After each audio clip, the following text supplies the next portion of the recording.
As the dark clouds of war gathered over Europe in the late 1930s, the Allied forces began to prepare for what would become an unprecedented aerial offensive against Nazi Germany.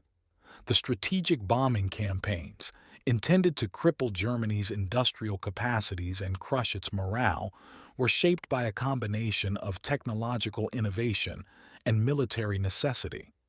The concept of strategic bombing took a definitive shape in the interwar period, driven by the theories of air power proponents like Italy's Giulio Douhet and Britain's Hugh Trenchard. They argued that future wars could be won by air forces alone, through the systematic bombing of industrial and civilian targets to destroy an enemy's ability to wage war and break its will to continue fighting. By the outbreak of World War II, these ideas had permeated the strategic thinking of the Allied commanders, setting the stage for the massive aerial bombardment campaigns. In the United States, the Army Air Corps had been developing long-range bombers since the early 1930s. The introduction of the Boeing B-17 Flying Fortress, with its heavy payload capacity and defensive armaments, marked a significant advancement. Meanwhile, Britain had been refining its own strategic bombers, such as the Avro Lancaster, which would soon become the backbone of the Royal Air Force, RAF, Bomber Command. The war's early years saw the Allies experimenting with their bombing strategies. Initial raids were often limited and targeted, primarily focusing on military installations and troop concentrations. However, as the war progressed and the Nazi war machine advanced across Europe, the Allies began to see the strategic bombing as a more vital component of their military strategy. The Blitz, Germany's bombing campaign against Britain in 1940–41, demonstrated the potential psychological impact of aerial bombardment on civilian populations. This experience profoundly influenced British military and political leaders, persuading them that retaliatory and preemptive airstrikes against Germany could yield significant strategic dividends. 1942 marked a turning point in Allied bombing strategy. The entry of the United States into the war brought substantial additional resources and industrial capacity to the Allied bombing efforts. The U.S. Army Air Forces, USAAF, under the command of General Carl Spaatz, and the RAF, led by Air Chief Marshal Arthur Harris, coordinated their efforts in what would be known as the Combined Bomber Offensive. Harris, an ardent advocate for area bombing, pushed for night raids on German cities with the goal of causing maximum disruption. Spaatz, however, favored precision bombing, attacking specific industrial targets like factories and oil refineries during daylight to cripple the German war economy. Despite these tactical differences, both approaches were unified in their purpose: to bring the war directly to the German home front. The effectiveness of the Allied bombing campaign was significantly enhanced by advances in technology. The development of radar-guided navigation and bombing systems, such as the GE and oboe, allowed bombers to find and hit targets even under the cover of night or poor weather conditions. The introduction of the Norden bombsight by the USAAF provided an unprecedented accuracy in daylight bombing, though its effectiveness in combat conditions was sometimes less than anticipated. The Allied air crews underwent rigorous training to handle these sophisticated machines and execute complex missions. They knew that each raid over enemy territory brought significant risks, including anti-aircraft fire and Luftwaffe interceptors. Despite these dangers, the belief in the importance of their mission kept their resolve firm. As the Allies perfected their bombing techniques, the effects on Germany became increasingly devastating. Entire neighborhoods were reduced to rubble, factories were destroyed, and the German war effort was significantly disrupted. However, the human cost was enormous, not only among the crews who faced harrowing odds, but also among the German civilians who bore the brunt of the assault. The stage was set for some of the most intense and controversial operations of the Allied strategic bombing campaign, which would come to define much of the air war over Europe. As each bomb dropped, it contributed to the eventual downfall of Nazi Germany, but at a profound moral and human cost that would be debated for decades to come. With this relentless push towards the heart of Nazi-held territory, the Allied bombers were not just carrying explosives, they were also carrying the heavy burden of the war's demands, a theme that would resonate throughout the narrative of Under an Iron Sky. As the early dawn light filtered across English airfields in late 1942, the Allied air campaign against Nazi Germany began to intensify. With new strategies in place and fresh American forces joining the air war, the initial waves of bombing sought not just to disrupt, but to systematically dismantle German military and industrial capabilities. This phase of the air war marked a significant escalation in the scope and intensity of Allied bombings, setting a relentless rhythm that would endure throughout the conflict. The integration of the U.S. Army Air Forces, USAAF, with the British Royal Air Force, RAF, brought about a coordinated Allied approach that was unprecedented. General Carl Spaatz and Air Chief Marshal Arthur Harris orchestrated a dual strategy that combined the RAF's night bombing with the USAAF's daylight precision strikes. This around-the-clock bombing tactic was designed to keep constant pressure on German defenses and industry, minimizing their ability to recover or rebuild between attacks. The target selection expanded from strictly military installations to include vital industrial sites such as munitions factories, oil refineries, and transportation hubs. Cities like Cologne, Essen, and Dresden became focal points due to their industrial importance and their role in supporting the Nazi war machine. The initial waves heavily utilized technological innovations that had been developed and refined during the early years of the war. The RAF, leveraging the darkness to minimize losses from anti-aircraft fire and enemy fighters, began employing new bomb-sighting technologies that improved their accuracy in hitting targets at night. Meanwhile, the USAAF took advantage of the Norden bomb site during daylight raids, a device heralded for its precision, allowing bomber crews to target specific facilities within larger industrial complexes. Radio navigation aids also played a crucial role. Systems like GEE and OBO helped navigators guide their aircraft to targets when visibility was poor, a frequent challenge during the European winters. The introduction of window, strips of aluminum foil dropped by bombers to create false radar echoes and confuse German air defenses, further enhanced the bombers' chances of reaching and returning from their targets. One of the first significant operations demonstrating the effectiveness of this new joint strategy was the raid on Cologne. Conducted under the cover of night, this operation involved over 1,000 RAF bombers, the largest number deployed to a single target to that point in the war. The raid showcased the devastating potential of area bombing, as large parts of the city were reduced to rubble, severely disrupting German production and civilian morale.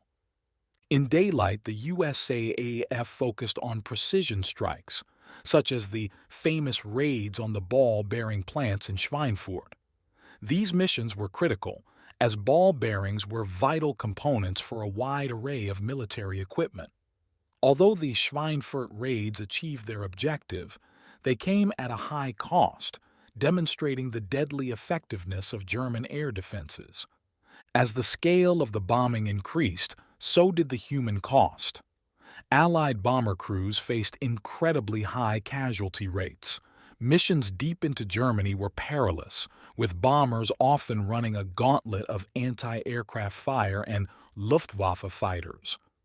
The mental and physical toll on these crews was immense, as they faced the dual challenge of executing precise bombing runs while also trying to survive the intense combat environment. On the ground, German civilians began to experience the full horror of the air war. The bombings not only destroyed physical infrastructure but also tore at the fabric of German society. Families were displaced, and cities were turned into landscapes of ruin. The psychological impact of constant air raids was profound, instilling fear and uncertainty in the daily lives of ordinary Germans. As 1942 gave way to 1943, reflections on the initial waves of bombings were mixed. Strategic objectives were often met with success, yet the ethical implications of area bombing and its indiscriminate effects on civilian populations began to stir debate among the Allied leadership and the public back home. This debate would grow as the war progressed, particularly as reports of civilian casualties became more prevalent. Nevertheless, the initial waves had demonstrated the potential of strategic bombing to weaken Germany's war effort. As factories lay in ruins and the German air defense struggled to repel constant attacks, the stage was set for even larger and more destructive raids. The Allies had seen that their strategy could work, but it was clear that the path to victory would be long and fraught with moral and human complexities. Each mission further entwined the fates of bomber crews and German civilians under an ever-threatening iron sky. As the Allied bombing campaign against Nazi Germany intensified, the technology employed played a pivotal role in its execution and effectiveness. From radar systems to revolutionary bomb sites, these technological innovations defined the aerial battles of World War II and marked a new era in warfare, where technology often dictated the success or failure of military operations.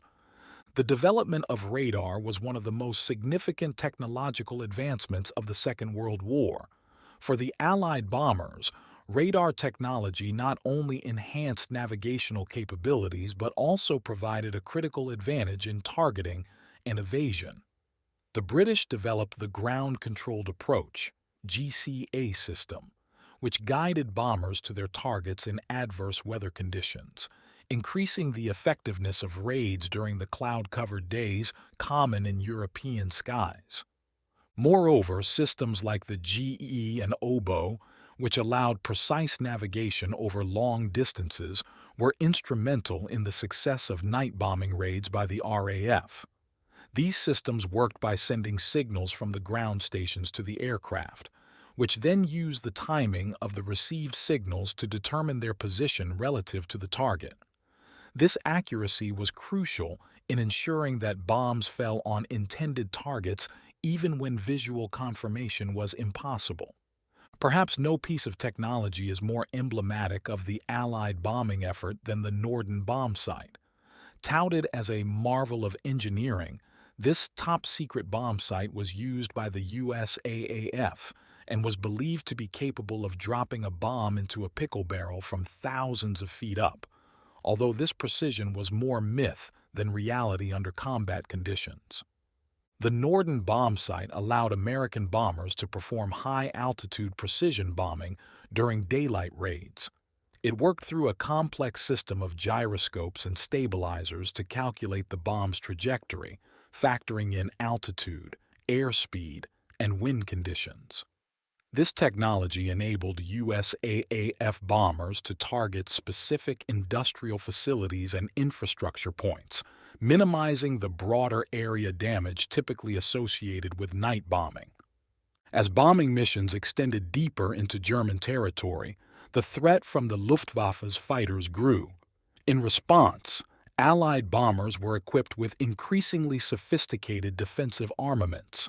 The development of motorized gun turrets and reflex sights allowed gunners in bombers like the B-17 Flying Fortress and B-24 Liberator to deliver more accurate defensive fire against attacking fighters. The introduction of the P-51 Mustang fighter, escorting bombers deep into enemy territory, was a game-changer. Its long-range capability ensured that bombers were protected throughout their missions, reducing losses significantly. The Mustang's presence helped suppress the Luftwaffe's attacks, and was vital in maintaining air superiority during critical phases of the bombing campaign. Allied bombers also employed electronic countermeasures to disrupt German air defense systems. One of the most effective was window, known as chaff in the U.S., which involved dropping strips of aluminum foil to create false radar echoes. This tactic significantly confused German radar operators and diluted the effectiveness of their anti-aircraft fire, allowing bombers to reach their targets with greater safety. The technological advancements in radar, bomb sights, defensive armaments, and electronic warfare collectively transformed the strategic bombing campaigns. These technologies not only increased the lethality and efficacy of Allied air raids, but also saved countless lives by improving the accuracy of bombings and protecting air crews from enemy attacks. As the war progressed, the impact of these technologies became evident in the devastated German cities and factories. While these tools of war brought unparalleled destruction, they also underscored the increasingly mechanized and impersonal nature of warfare, where technology often held the balance between life and death in the skies over Europe. The technology of terror had indeed reshaped not just military strategy, but the very conduct of war, setting a precedent for future conflicts in the modern age. As the sun set over the British Isles, the crews of the Royal Air Force's Bomber Command prepared for another night of operations over Nazi Germany. The night sky was their domain, a dark expanse where they waged a shadow war against the industrial heart of the Third Reich.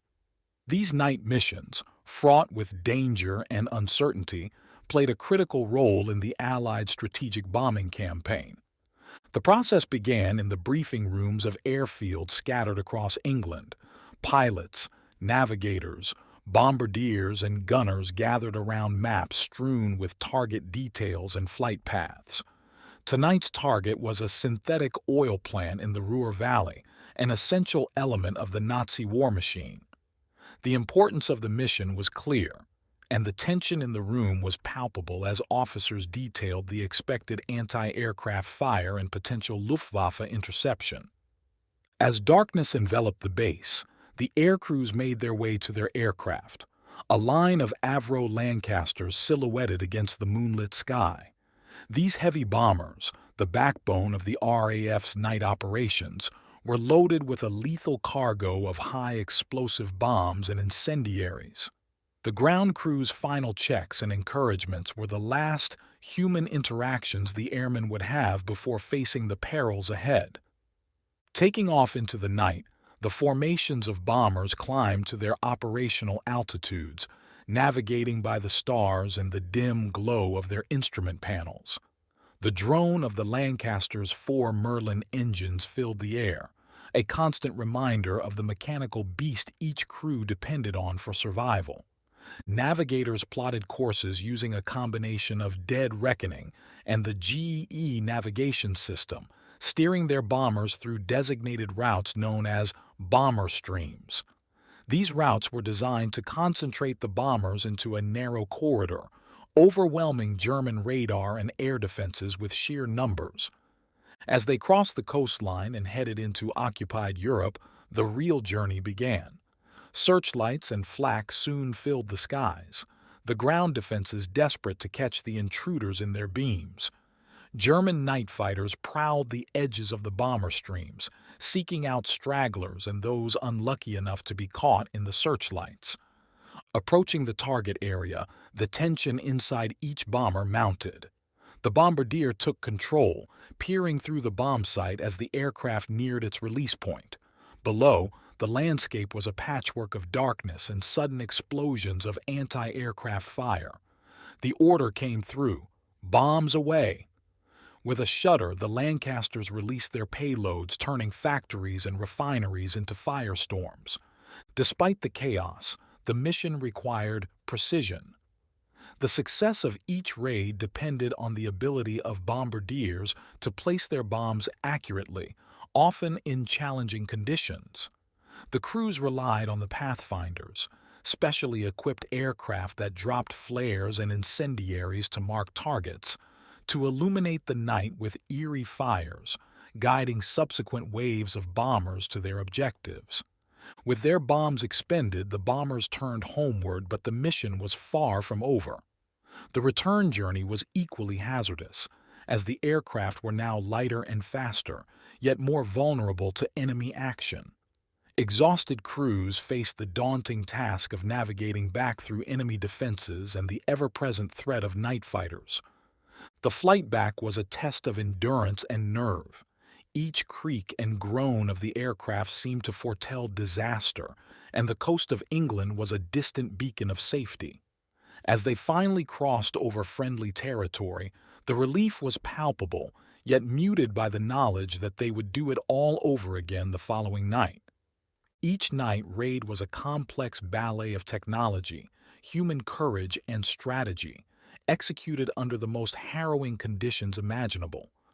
The cumulative effect of these raids on Germany was devastating, disrupting production and demoralizing its civilian population. Yet, the cost was high for Bomber Command too, with many aircraft lost and airmen not returning from the night's work. In the quiet moments after landing, as the crews debriefed and made their way to their quarters, the weight of their experiences settled in.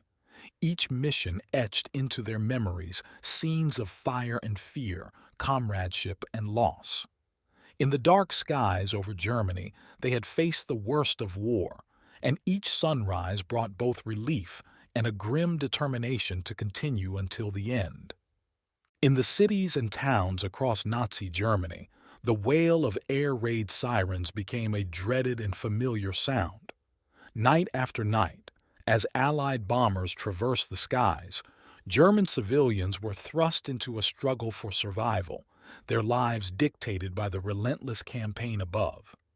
The psychological and physical impact of these bombings was profound, reshaping the very fabric of daily existence for millions. For the German populace, the air raid sirens signaled a rush to safety. Families hurried to air raid shelters, some merely basements, others specially constructed bunkers. In cities like Berlin, Hamburg, and Dresden, the routine was well practiced. Grab the essentials, food, water, documents, and perhaps a treasured possession, and descend into the shelter. These underground havens were cramped and uncomfortable, filled with the anxious murmurs of neighbors. The sounds of explosions muffled by layers of earth still shook the ground, a terrifying reminder of the destruction occurring above. Parents whispered reassurances to their children, trying to mask their own fear as the hours dragged on. Emerging from the shelters, the landscape presented a scene of devastation. Buildings reduced to rubble, streets filled with debris, and the air thick with the acrid smell of smoke and fire. The damage was not just physical. The psychological impact of these sights was debilitating and long-lasting. Survivors often found their homes damaged or destroyed, possessions lost, and their neighborhoods unrecognizable. The task of searching through the rubble for belongings or, tragically, for the bodies of friends and family was a grim reality for many. The constant rebuilding efforts became a routine, as did the communal mourning for lost lives and shattered communities. Over time, German civilians adapted to the conditions imposed by the air war. Blackouts were strictly enforced, with windows covered and lights dimmed to hinder the bombers' navigation. Communities organized fire watches, where volunteers would look out for incendiaries and attempt to extinguish fires before they could spread. Rationing became even stricter as the war progressed, with food, clothing, and fuel all severely limited. Ingenuity in cooking and repairing became vital skills. The war effort was ever present, with propaganda urging citizens to contribute scrap metal and other materials. Schools and social activities were disrupted, many repurposed for the war effort or destroyed. For children, the war altered their childhoods irreversibly. Education was erratic and often punctuated by air raids and relocations. Many were sent to the countryside in an effort to protect them from the worst of the bombings, a separation from families that was painful but necessary. Playgrounds turned into ruins provided a surreal backdrop to children's games, which now included mimicking air raids and fighters. Despite the efforts to shield them, the war's realities were inescapable, seeping into their play and shaping their perceptions of the world. In the face of constant threat, a complex web of solidarity and strain wove through German communities.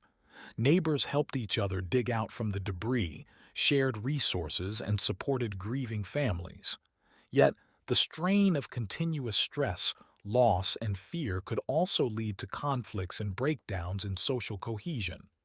Suspicion and fear of bombings were compounded by the paranoia instilled by Nazi propaganda, blaming Allied bombers for targeting civilians in an attempt to break German spirit. The bombings left an indelible mark on German culture and collective memory.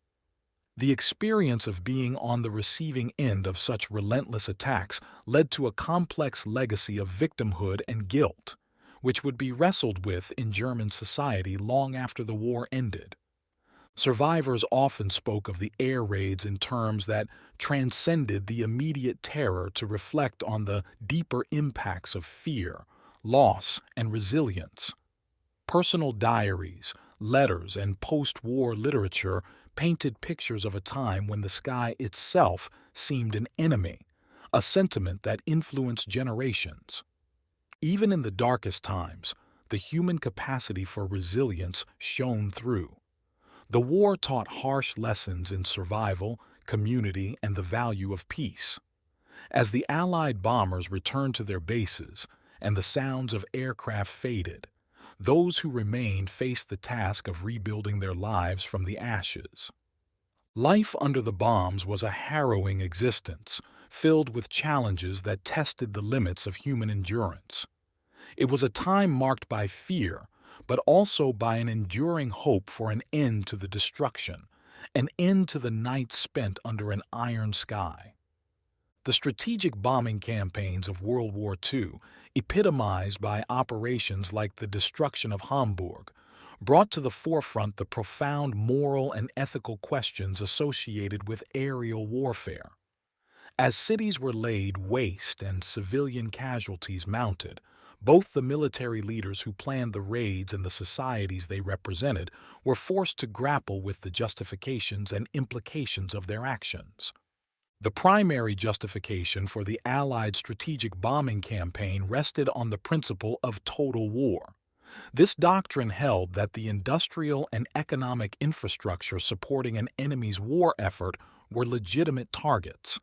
Proponents argued that by crippling these targets, the war could be shortened, ultimately saving lives on both sides. Additionally, diminishing the enemy's morale was seen as a direct path to weakening their ability to sustain the war. However, the application of total war theory often blurred the lines between military and civilian targets. Cities like Hamburg and Dresden were not just centers of military production, but also homes to hundreds of thousands of civilians. The Allied command faced the ethical dilemma of whether the anticipated military gains outweighed the certain loss of civilian life. As the war progressed, the ethical debates intensified. Figures such as Bishop George Bell of the Church of England publicly condemned the bombings, stating they were morally indefensible and undermined the moral fabric of society. Critics argued that the bombings constituted terror attacks against civilians, contrasting sharply with the Allied portrayal of the Axis powers as the true perpetrators of wartime atrocities. Within military circles, some voices also expressed discomfort. Air Chief Marshal Arthur Harris, known as Bomber Harris, defended the campaign as necessary and effective, but faced opposition from other senior military leaders and policymakers who were concerned about the long-term moral implications, particularly in regard to how history would judge their actions.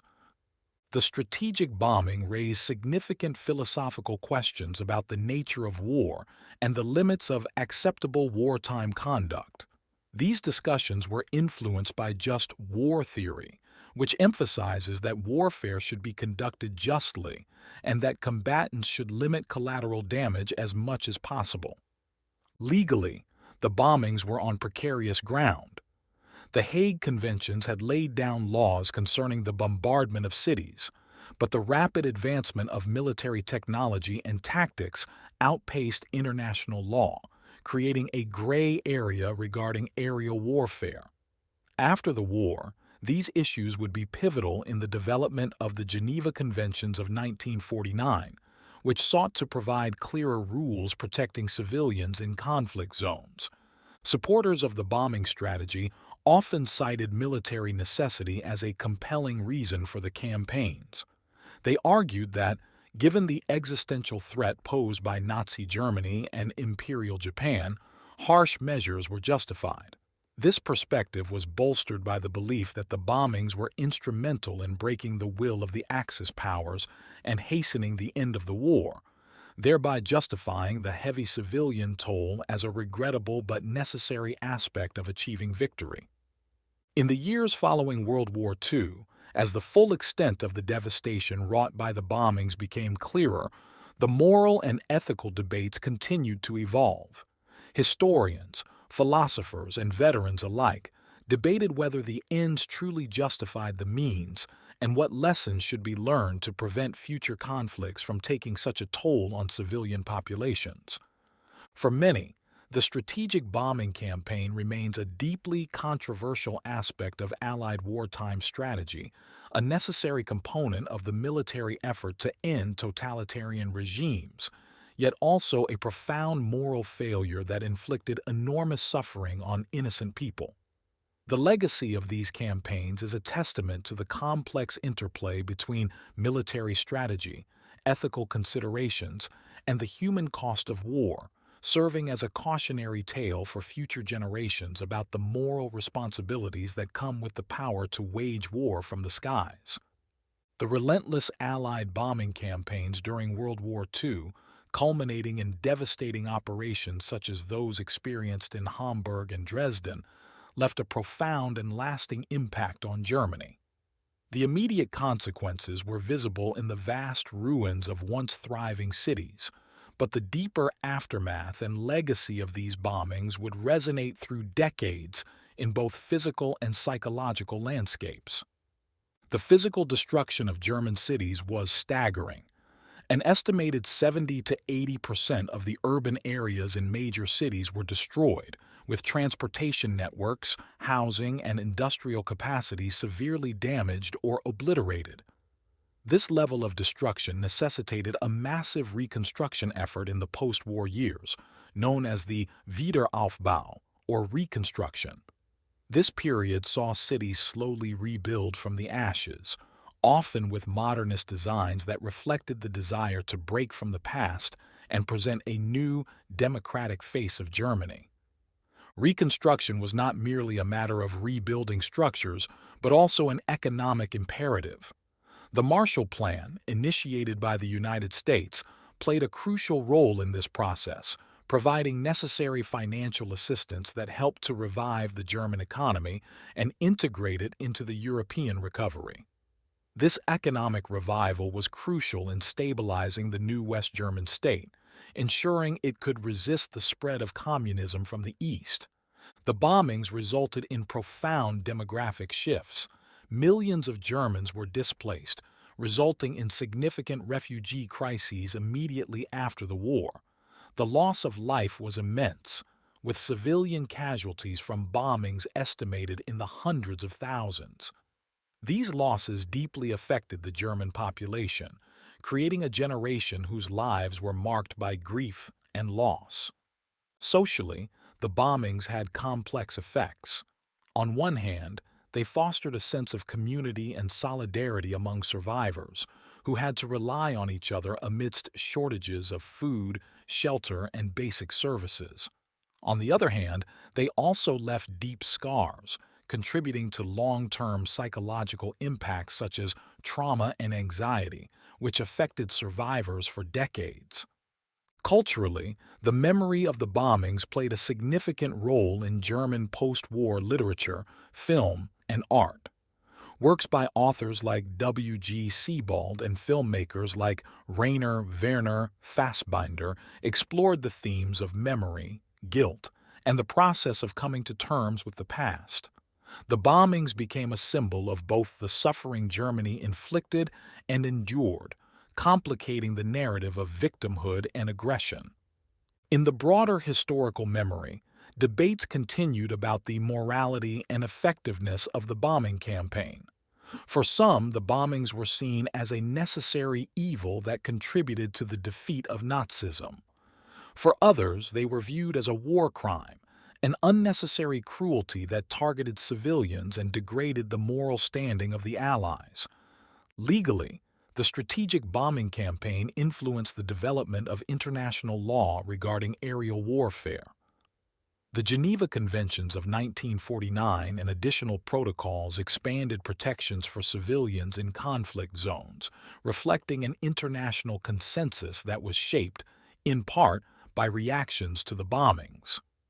Ethically, the Allied bombings of Germany prompted ongoing discussions about the rules of engagement and the ethics of war. These discussions have influenced military policies and practices around the globe, highlighting the need to balance military objectives with humanitarian concerns. Strategically, the Allied bombing of Germany set precedents for the use of air power in conflicts. The effectiveness of strategic bombing in achieving military and political objectives continued to be debated, influencing the conduct of later conflicts during the Cold War and beyond. The use of air power in the Gulf Wars, Kosovo, and the War on Terror has often been juxtaposed with World War II bombing strategies, highlighting both advancements in precision and ongoing ethical challenges. As the last of the WWW generation passes and new generations reflect on the legacies of this tumultuous period, the bombings remain a powerful reminder of war's capacity to reshape societies and the enduring need to seek paths toward reconciliation and understanding in the aftermath of such profound devastation. The consequences and aftermath of the Allied bombings are a testament to the resilience of human societies and the complex interplay of recovery, memory, and moral reckoning.